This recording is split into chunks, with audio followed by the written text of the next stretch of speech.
they believe in Akhand Bharat, but there is a lot in between which they have forgotten. We are Muslims, they are not. But we are Muslims of the mindset that we tolerate. We have 4% Hindu population in Pakistan, and they're as free, as good as anywhere else they were. They would rather be with us than be with them. नमस्कार दोस्तों सोचिए, अगर भारत का कोई बड़ा संवैधानिक पद पर बैठा नेता अगर मंच पर आकर के अगर ये कह दे कि हम अपने देश के अंदर किसी दूसरे देश की धार्मिक माइनॉरिटी को बर्दाश्त कर रहे हैं, उसे टॉलरेट कर रहे हैं, उसे सहन कर रहे हैं, तो क्या होगा? ये केवल सिर्फ एक बयान होगा, लोग सुनेंगे और भूल जाएंगे। या इस बयान के बाद पूरे देश में एक बहस छिड़ जाएगी कि आखिरकार लोकतंत्र में किसी नागरिक को टॉलरेट यानी कि बर्दाश्त करने की भाषा में क्यों देखा जा रहा है। जी हाँ, अब यही शब्द पाकिस्तान के राष्ट्रपति आसिफ अली जरदारी के इंडिपेंडेंस डे वाले भाषण में सामने आया है। इसने इस शब्द का प्रयोग किया है। इस व्यक्ति ने पाकिस्तान में हिंदुओं की आबादी को 3 से 4% बताया अपने स्टेटमेंट में, और साफ साफ ये कहा है कि पाकिस्तान उन्हें टॉलरेट करता है। सोचिए। और साथ ही उन्होंने भारत और अखंड भारत का भी जिक्र किया। और अब यहाँ पर 3 सवाल पैदा होते हैं जरदारी के इस स्टेटमेंट के बाद। पहला सवाल ये कि पाकिस्तान के अपने सेंसस में हिंदू आबादी कितनी है, 3 से 4% है या फिर सच में इससे कम है। और दूसरा सवाल ये कि अगर कोई माइनॉरिटी देश की अगर नागरिक है तो उसे टॉलरेट करने की भाषा का इस्तेमाल क्यों किया गया है। और तीसरा सवाल ये है कि क्या इस बयान को भारत पाकिस्तान के अगले कॉन्फ्लिक्ट की तैयारी का संकेत मान लेना चाहिए, हमें सावधान होना चाहिए। दोस्तों, आज की इस वीडियो में इन तीनों सवालों के बारे में आज हम बात करने वाले हैं, तो वीडियो के साथ में अंत तक बने रहिएगा, क्योंकि इस वीडियो में सबसे बड़ा ट्विस्ट बयान नहीं बल्कि आंकड़े भी हैं। चलिए स्टार्ट करते हैं, जानते हैं कि जरदारी ने आखिरकार क्या बोला।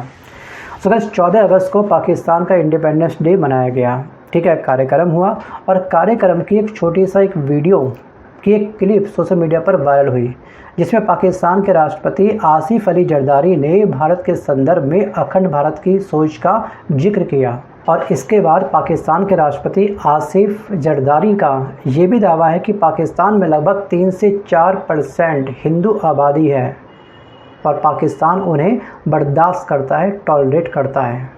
लेकिन एक बात हमें ध्यान रखनी है कि आखिरकार क्या पाकिस्तान का प्रेसिडेंट आसिफ अली जरदारी का यह दावा बिल्कुल सही है।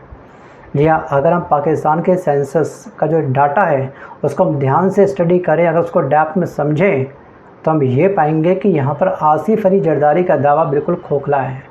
और दोस्तों, कहते हैं कि राजनीति में सबसे खतरनाक चीज़ सिर्फ एक गलत बयान नहीं होता है, गलत आंकड़ों के साथ बोला गया आत्मविश्वास भी काफ़ी खतरनाक होता है। और इसका ये बयान वैश्विक स्तर पर बहुत खतरनाक बन चुका है। सोशल मीडिया प्लेटफॉर्म पर एक बहुत बड़ा कोहराम मच चुका है इसका ये टॉलरेट शब्द और अखंड भारत।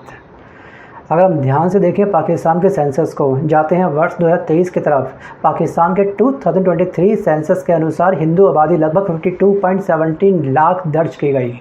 कुल आबादी के मुकाबले ये करीब 2.17% बैठती है। तो जरदारी का ये 3 से 4% वाला आंकड़ा कहाँ से आया? आसमान से टपका या फिर ज़मीन से इसने गड़ा धन रूप में निकाला कि इतना प्रतिशत है? सोचिए आखिरकार चल क्या रहा है। और दोस्तों, एक बार ना सोशल मीडिया पर ये कहा जाता था कि 1947 में पाकिस्तान में 14 से 15% हिंदू थे और आज सिर्फ 2% रह गए हैं। इस फ़र्क को भी आपने समझना बहुत इंपॉर्टेंट है कि आखिरकार परसेंटेज कम क्यों हुआ। ये बात बिना कॉन्टेक्स्ट के कहना सही नहीं होगा कि अचानक से जनसंख्या इतनी कम हो गई। क्यों? क्योंकि 1947 में पाकिस्तान के अंदर ईस्ट पाकिस्तान भी शामिल था, जो आज बांग्लादेश है। उसे हम कैसे भूल सकते हैं। 1951 के सेंसस में पूरे तत्कालीन पाकिस्तान में हिंदू आबादी लगभग 12.9% थी, लेकिन उसी समय वेस्ट पाकिस्तान यानी कि आज के पाकिस्तान में हिंदू आबादी लगभग 1.6% थी, जबकि ईस्ट पाकिस्तान में ये करीब 22% थी।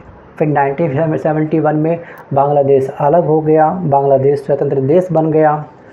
तो इसलिए आज के पाकिस्तान की तुलना तत्कालीन पूरे पाकिस्तान से करते समय ये हिस्टोरिकल डिफरेंस बताना सबके लिए बहुत ज़रूरी है, और इसको समझना हम सबके लिए बहुत ज़रूरी है। कि आखिरकार अचानक से ये परसेंटेज डाउन क्यों हुआ। और दोस्तों इतिहास को आंकड़ों के साथ समझिए, किसी भी न्यूज़पेपर की हेडलाइन के साथ में नहीं कि बस आपने पढ़ लिया परसेंटेज कम हो गए तो वहाँ के जो हिंदू रहती है, पाकिस्तान के अंदर हमारी हिंदू रहती है, तो उसके ऊपर बहुत अत्याचार हो रहा है, उनका धर्म परिवर्तन करवाया जा रहा है इसलिए परसेंटेज कम हो गई। दोस्तों हमेशा थोड़ी सी जो न्यूज़ होती है उसको डेप्थ में अच्छे से पढ़ा करो, केवल हेडलाइन से बात नहीं बनने वाली है। तो चलिए अब आते हैं उस शब्द पर जिसने सबसे ज़्यादा कंट्रोवर्सी पैदा कर दी। जी हाँ, वो शब्द है टॉलरेट, वो शब्द है बर्दाश्त, वो शब्द है सहन करना।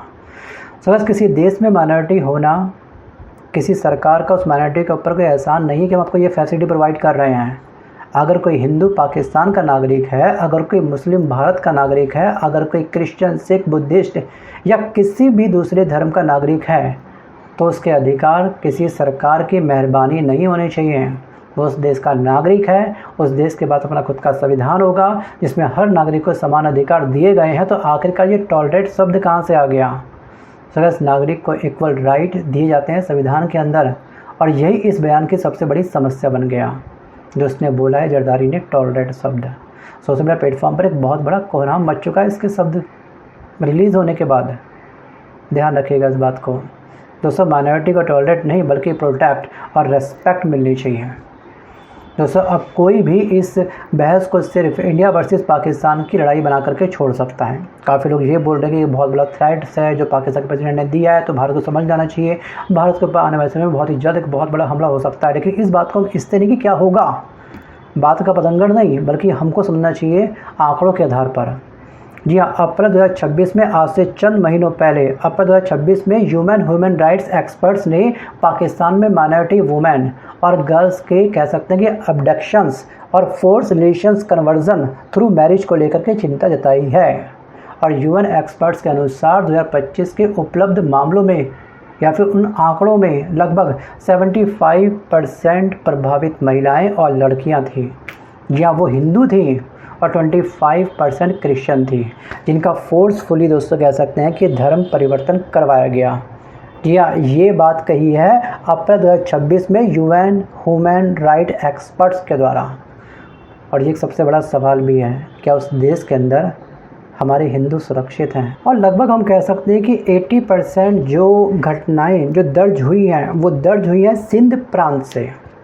और ये आंकड़े दोस्तों रिपोर्टेड आइडेंटिफाइड केसेस के साथ में जुड़े हुए हैं। इसका मतलब ये नहीं कि पाकिस्तान की हर हिंदू लड़की के साथ ऐसा हो रहा है, लेकिन इतना ज़रूर है कि अंतर्राष्ट्रीय ह्यूमन राइट्स एक्सपर्ट ने इस इशू को मेजर इशू बताते हुए वहाँ की सरकार को, पाकिस्तान की सरकार को एक बहुत बड़ी चेतावनी दी है कि ऐसा करना बंद करो। हाँ, अगर कोई हिंदू लड़की अपनी मर्ज़ी से धर्म परिवर्तन कर रही है, दूसरे धर्म के अंदर शादी कर रही है, तो वो उसका राइट है, ठीक है। लेकिन ध्यान रखिएगा, किसी माइनॉरिटी की सुरक्षा का सबसे बड़ा प्रमाण भाषण नहीं बल्कि ग्राउंड रियलिटी होती है। चलिए अब बात करते हैं सिंध के बारे में। अब मैप पर आप ध्यान से डालिएगा एक नज़र कि आखिरकार सिंध किस स्थान पर है। चलो, पाकिस्तान का सिंध जो प्रांत है, जी हाँ, ये कराची के काफ़ी करीब है और पाकिस्तान की हिंदू पॉपुलेशन का एक बहुत बड़ा हिस्सा सिंध में रहता है। और 2023 सेंसस के आंकड़ों के अनुसार पाकिस्तान में दर्ज हिंदू पॉपुलेशन का लगभग 94% आबादी इस सिंध प्रांत में रहती है। इसलिए जब सिंध में माइनॉरिटी राइट को लेकर के कोई बड़ा सवाल उठता है तो उसका इम्पैक्ट सिर्फ इस प्रांत तक सीमित नहीं रहता है, ये पाकिस्तान की माइनॉरिटी पॉलिसी पर एक नेशनल डिबेट बन जाता है। और यही वजह है कि यूएन एक्सपर्ट के सिंध से जुड़े आंकड़े काफ़ी महत्वपूर्ण हैं। लेकिन ध्यान रखिएगा, किसी पूरे प्रांत के हर व्यक्ति या पूरे समुदाय को दोषी ठहराना भी सही नहीं होगा, क्योंकि पांचों उंगली ना बराबर नहीं होती है। सर, अभी हाल ही में एक मूवी आई है, मैं शायद ये बात आपके अगेन रिपीट कर रहा हूँ, उस मूवी का नाम है बंटवारा। सन्नी देओल उसमें दोस्तों हीरो हैं। उस मूवी को आप लोग एक बार ज़रूर देखिएगा कि बंटवारे के टाइम पर क्या हुआ हिंदू के साथ और क्या हुआ मुसलमानों के साथ। उसमें काफ़ी अच्छे से समझाया गया है, आप चाहो तो उस मूवी को देख सकते हो।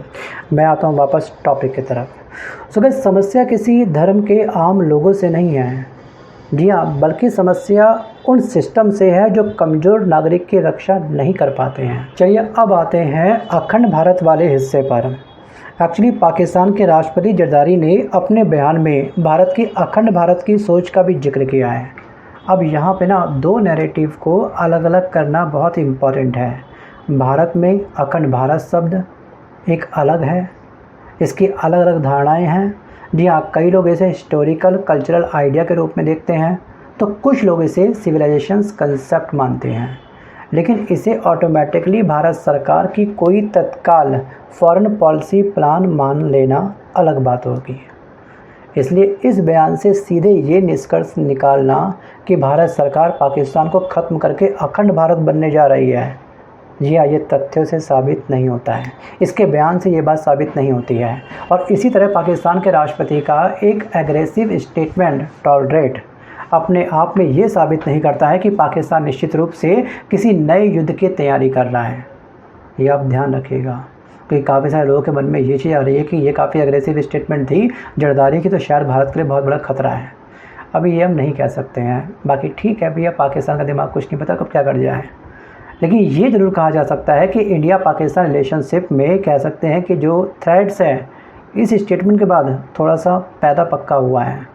लेकिन हमको ज़्यादा डरने की आवश्यकता नहीं है। हमको अपनी सेनाओं के अपने देश के ऊपर पूरा विश्वास होना चाहिए। सगैस बयान टेंशन बढ़ा सकते हैं, लेकिन युद्ध का निष्कर्ष सिर्फ बयान देख करके नहीं निकाला जा सकता। चलिए अब एक और कह सकते हैं कि मिसकंसेप्शंस मैं आपको क्लियर कर देता हूं कि कई लोग ये भी कहते हैं कि पाकिस्तान का प्रेसिडेंट तो सिर्फ एक रबड़ स्टैम्प है, असली पावर तो आर्मी चीफ के पास होती है। ये बात बिल्कुल सही है। सिर्फ पाकिस्तान की मिलिट्री इस्टेब्लिशमेंट का राजनीतिक प्रभाव ऐतिहासिक रूप से बहुत महत्वपूर्ण रहा है, लेकिन इसका मतलब ये नहीं है कि प्रेसिडेंट की हर बयान को सीधे आर्मी का ऑफिशियल वॉर प्लान मान लिया जाए। ये भी गलत होगा। और दोस्तों, हर धमकी युद्ध नहीं होती है, लेकिन हर धमकी को इग्नोर करना भी समझदारी नहीं होती है। आई थिंक सो दोस्तों, सिर्फ इस एक बयान के आधार पर हम ऐसा कंक्लूजन निकाल दें, फाइनल हम जल्दबाजी दिखा दें, पाकिस्तान के ऊपर हल्ला बोल कर दें, बम्बार्डिंग कर दें, एयर स्ट्राइक कर दें, ये भी शायद बहुत बड़ी जल्दबाजी होगी। क्योंकि ना किसी बड़े मिलिट्री कॉन्फ्लिक्ट की तैयारी के लिए हमें सिर्फ स्पीच नहीं देखनी है, हमको देखना होगा उस एरिया के आसपास के मिलिट्री मोबिलाइजेशन कितना स्पीड से हुआ है, ऑफिशियल गवर्नमेंट स्टेटमेंट क्या आ रही है, डिप्लोमेटिक एक्टिविटी क्या चल रही है और बॉर्डर डेवलपमेंट क्या कह रहे हैं। और सबसे महत्वपूर्ण बात यह है कि एक्चुअल सिक्योरिटी डेवलपमेंट कितनी बढ़ रही है वहाँ पर। तमाम बातें ध्यान रखी जाती हैं युद्ध के लिए, ध्यान रखिएगा। और सबसे बड़ा दोस्तों मुद्दा यहाँ पर यह है, क्या किसी देश में माइनॉरिटी को बराबर नागरिक माना जा रहा है या फिर नहीं माना जा रहा है। हाथी के दांत दिखाने के कुछ और है, खाने के कुछ कहीं और ना हो, कि वहाँ की जनता, हमारी जनता वहाँ पे रह रही है, उनके साथ ज़्यादा ही अन्याय हो रहा है, उनके साथ पार्शियलिटी चल रही हो। अगर वहाँ पे हुआ तो ये चीज़ तो इंडिया भी कर सकता है। फिर अगर आँख के बदले आँख मांगोगे, पूरी दुनिया अंधी हो सकती है। तो इसलिए माइनॉरिटी हर देश के अंदर होती है, हर माइनॉरिटी का हर देश को सम्मान करना चाहिए। ये बात हमको ध्यान रखनी है। दोस्तों, लोकतंत्र की असली परीक्षा मेजॉरिटी की फ्रीडम से नहीं होती है, असली परीक्षा माइनॉरिटी की सिक्योरिटी से होती है। और ये प्रिंसिपल पाकिस्तान पर भी लागू होता है और इंडिया पर भी लागू होता है। और इन शॉर्ट में हम ये कह सकते हैं कि किसी देश की ताकत मेजॉरिटी की संख्या से नहीं होती है, बल्कि माइनॉरिटी के अधिकारों से भी मापी जाती है। अब इस मुद्दे पर आपको क्या लगता है? क्या जरदारी का ये बयान सिर्फ एक पॉलिटिकल बयान था, सुनो और इस कान से निकाल दो, या इसका ये बयान इंडिया पाकिस्तान रिलेशंस में किसी बड़े बदलाव का एक बहुत बड़ा संकेत है? Think about it. वीडियो को पॉज करिए, अच्छे से मंथन करिए, उसके बाद ही आप मुझे कमेंट करिएगा। सो गाइस, आज के इस वीडियो में बस कर इतना ही। मिलता हूँ जल्दी अपने वीडियो के साथ, तब तक के लिए धन्यवाद।